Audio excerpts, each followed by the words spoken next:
পাহাড়ের গায়ে এই নাম না জানা ফুলগুলো দেখতে অপূর্ব সুন্দর, আর কোনো রকম যত্ন ছাড়াই এরা কি সুন্দরভাবে বেড়ে উঠেছে। Welcome back to my channel Rosie's daily diary. কেমন আছেন সবাই? আশা করছি সবাই খুব ভালো আছেন। আমি রোজি, আমার নতুন একটি ভিডিওতে আপনাদেরকে স্বাগত জানাই। তো আজকের আমাদের দার্জিলিংয়ের শেষ দিন, আমরা এখান থেকে বেরিয়ে পড়েছি টাইগার হিলের উদ্দেশ্যে। তো টাইগার হিলে যাওয়ার আগে এখানে একটা ভিউ পয়েন্ট পড়ে ড্রাইভার আমাদেরকে এখানে নামিয়ে দিয়েছে। আর আজকের আমাদের ড্রাইভারটি ছিল ভীষণ ভালো। তো এখানে আমরা ফটো তুলছিলাম, ও আমাদের একসাথে আবার একটা গ্রুপ ফটোও তুলে দিয়েছে আমাদের ওই ড্রাইভারটি। তো এখানে আমরা বেশি সময় কাটাইনি, তারপরে আমরা সোজা চলে এলাম টাইগার হিলে। এখানে এসেছি অনেক আশা নিয়ে কাঞ্চনজঙ্ঘা দেখব বলে, কিন্তু সেটা তো অনেক সৌভাগ্যের ব্যাপার না।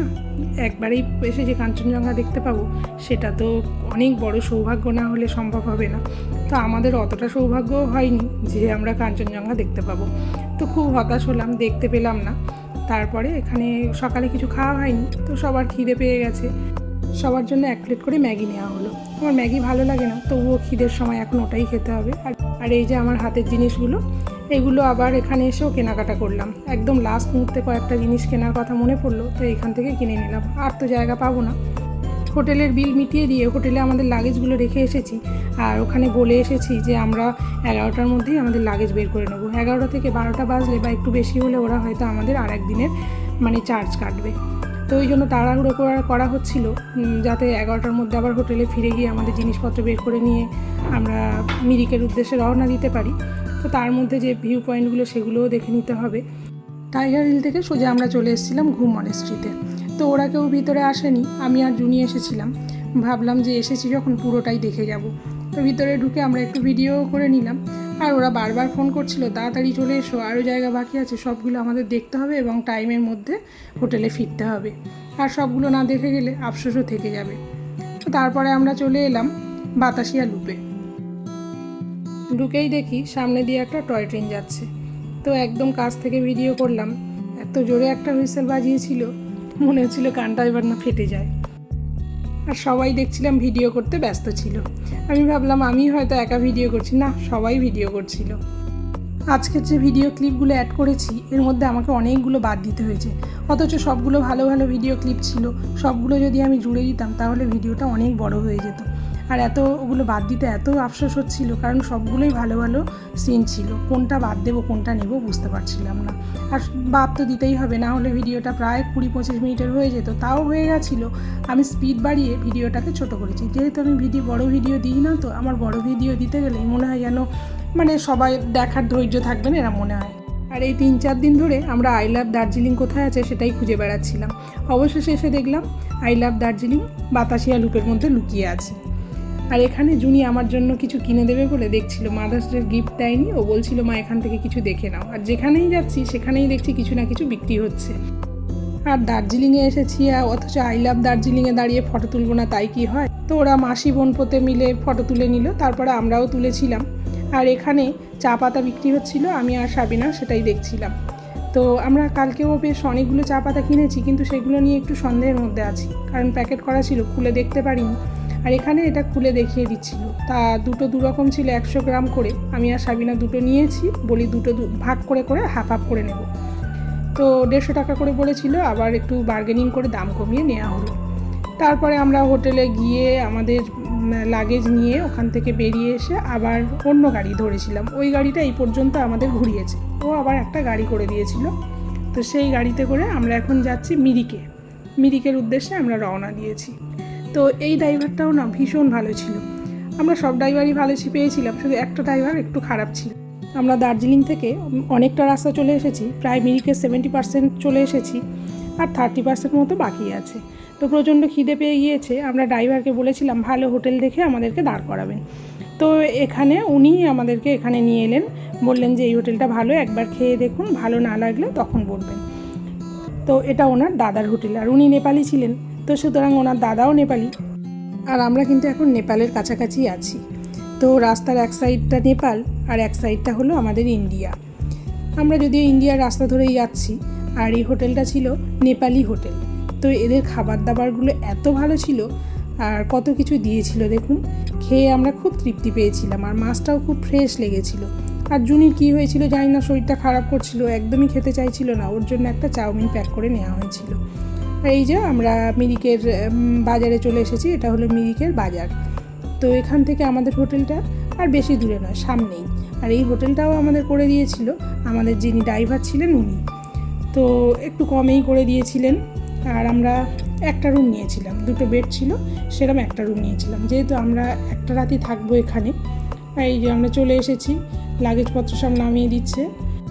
আর আমার ভিডিওটা অন্য দিনের তুলনায় আজকে একটু বড় হয়েছে, তো কেউ স্কিপ করে দেখবেন না, যার যতটুকু ভালো লাগবে সে ততটুকুই দেখে বেরিয়ে যাবেন। আমি কাউকে অনুরোধ করব না যে পুরো ভিডিওটা দেখুন, এটা কেউ না দেখলেও আমার কাছে স্মৃতি হিসেবে থেকে যাবে, তাই আমি ভিডিওটা আর কাটিনি, যতটা কাটার কেটেছিলাম আর কাটিনি। তো কথা বলতে বলতে আমি কিন্তু পুরো রিসর্টটা ঘুরে দেখিয়েছিলাম। এটা একটা রিসর্ট টাইপের ছিল, তো সেটা পুরোটা মানে দেখালাম আমি কেমন ছিল। আর এই যে আমরা রুমে চলে এসেছি, জুনি এসে শুয়ে পড়েছে। 2টো বেড ছিল, কিন্তু বেড দুটো খুব একটা বড় নয়, একটা বেডে 2জন করে শোয়া যাবে। তো ওরা আমাদেরকে রাতে শোয়ার জন্য 2টো গদিও দিয়েছিল, সেগুলো আমরা মেঝেতে পেতে শুয়েছিলাম। হ্যাঁ, আমরা চাইলে আর একটা রুম নিতে পারতাম, কিন্তু যেহেতু কালকে আমরা সবাই যে যার মতো মানে আলাদা আলাদা হয়ে যাব, তো আজকে রাতটা একসাথে সবাই কাটাতে চেয়েছিলাম একটু মজা করে। আর এসেই আমরা একটু হাত মুখ ধুয়ে এখন যাচ্ছি লেকে, একদম লেকের কাছে আমাদের হোটেলটা নেওয়া হয়েছে। তো হোটেলটা যদি দূরে হতো, আমাদের এই লেকে আসতে গেলে আবার হয়তো গাড়ি ভাড়া করে আসতে হতো বা অনেকটা হেঁটে আসতে হতো। আর মিরিকের তো এই লেকটাই মেন, তো সেই জন্য আমাদের খুব সুবিধাও হয়েছে। তো আমরা বললাম দিন থাকতে থাকতে একটু ঘুরে আসি, তারপরে আবার সন্ধ্যেবেলা যাবো, রুমে থেকে কি করব।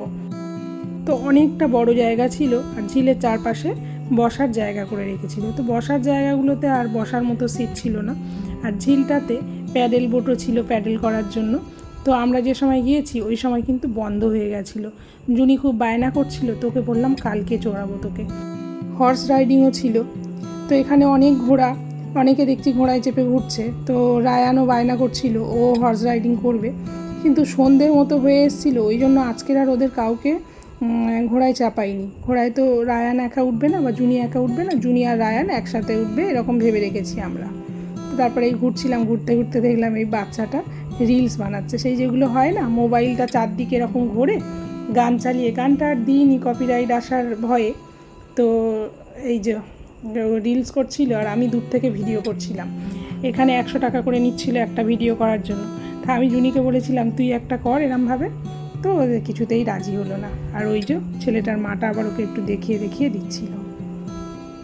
তো আমরা এখন হেঁটে ব্রিজটার ওপারে যাচ্ছিলাম, আর জুনিকে বললাম আমার একটু ভিডিও করে দেবো, ও তাই পিছন থেকে ভিডিও করে দিল। তো যাই করেছে তাই অনেক, কারণ ওই ভিডিও করে দিতে বা ফটো তুলতে গেলে খুব বিরক্ত হয়, তুলে দিতে গেলে নিজেও ফটো তুলবে না বা কারোর ফটো তুলে দিতে বললে রাগ করে। আর আমি সেই জায়গায় খুব ফটো তুলতে পছন্দ করি, তো এখানে বেশ কিছু ফটো তুললাম।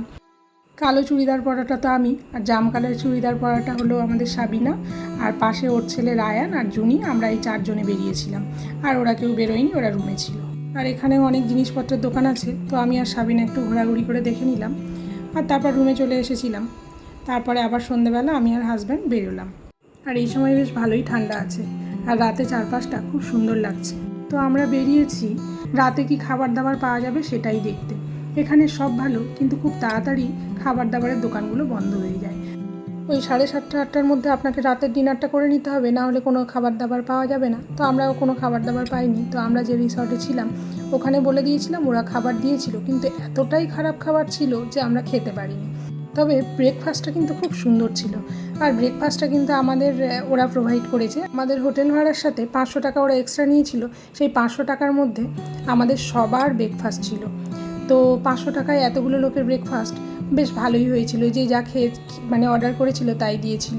তো আমি নিয়েছিলাম ছোলে ভাটুরে, আর জুনি আর রায়ান নিয়েছিল স্যান্ডউইচ, আর ওরাও সবাই ওদের পছন্দ মতো খাবার দাবার নিয়েছিল। বেশ ভালোই সবার পেট ভরে গেছিলো। তো সাবিনা বলল শেষে একটা চা হলে জমে যায়, তো বলে দেখো যদি চাটা ওরা দিলে ভালো, না হলে আমরা কিনেই খাবো। তো ওদের বলাতেই কিন্তু ওরা চাটাও দিয়ে গেছিলো, একদম ঘন দুধের চা আর বড় কাপ ভর্তি করে। তো সেখানে জুনিও পুরো চাটা খায়নি, আর হাজব্যান্ডও ও চা খায় না খুব একটা, তো সেটা আবার আমার কপালে জুটেছে, মানে আমার অনেকটাই চা খাওয়া হয়ে গেছিলো। ব্রেকফাস্ট সেরে ওরা সবাই রুমের দিকে চলে গেছে, আর আমরা এদিকে জুনি আর রায়ানকে হর্স রাইডিং করাতে এনেছি। যেহেতু কালকে ওদের এগুলো করানোর কথা ছিল, তো প্যাডেল বোটটা চড়া হবে না, তো হর্স রাইডিংটা করে নিই। আর তারপরে শামিম আর সাবিনা ওরা দাঁড়িয়ে আছে আর আমি রুমে ফিরছি, কারণ গিয়ে সব গোছগাছ করতে হবে। আমাদের হাতে আর বেশি সময় নেই। আজকেই আমাদের ট্রেন, দুপুর নয়, বিকেল 3টে নাগাদ আমাদের ট্রেন আছে, কিন্তু এখান থেকে তাড়াতাড়ি না বেরোলে ঠিক টাইমে পৌঁছাতে পারবো না। এই যে আমাদের লাগেজপত্র নামানো হয়েছে আর এখনও কিছু নামানো হচ্ছে, তা আমি আর জুনি আপাতত এখানে বসে আছি আর একটু ভিডিও করে নিলাম। আর একদম যাওয়ার সময় হালকা পাতলা সুতির জামা পরেছি, ট্রেনের মধ্যে তো অতক্ষণ থাকবো যাতে কমফোর্টেবলি থাকা যায়। আর এই যে বিদায়বেলায় সবাই মিলে একটা গ্রুপ ফটো নেওয়া হলো, এগুলোই তো স্মৃতির পাতায় রয়ে যাবে, তাই না? সবাই যে যার মতো যে যার কাজে ব্যস্ত হয়ে পড়বো, কিন্তু এগুলোই আমাদের মনের মধ্যে থেকে যাবে। আর কটা দিন যেন স্বপ্নের মতো কাটালাম। সেই ব্যস্ততম জীবন থেকে কটা দিন একটু ছুটি পেয়েছিলাম। সংসারের কোনো তাড়া ছিল না, জুনি কি খাবে সকালে উঠে সেটা চিন্তা করতে হতো না, বা ও পড়তে বসলো না সেই সব নিয়েও কোনো মাথা ব্যথা ছিল না। আবার কাল থেকে সেই সংসার জীবনে প্রবেশ করব, আবার নিত্যকার ডেলি রুটিন শুরু হয়ে যাবে। আর তার থেকে বড় কথা, কদিন সেই পচা গরমের হাত থেকে ছুটকারা পেয়েছিলাম। আবার সেই গরমের মধ্যে গিয়ে পড়তে হবে আর গরমটাকে সহ্য করতে হবে। পাহাড় ছেড়ে যত সমতলের দিকে যাচ্ছি তত যেন সেই গরমের চিন্তাটা মাথায় চেপে বসছে। তো যাই হোক, এখন আমরা রাত 2:30টার সময় কলকাতায় নেমেছি। কলকাতায় বলতে হাওড়ায় নেমেছি। এখান থেকে গাড়ি করে বাড়ি ফিরছি। তো ভিডিওটি এখানে শেষ করছি। ভালো থাকবেন, সুস্থ থাকবেন, দেখা হবে পরের কোনো ভিডিওতে। আর আমার ভিডিওটি কেমন লাগলো কমেন্ট করে অবশ্যই জানাবেন।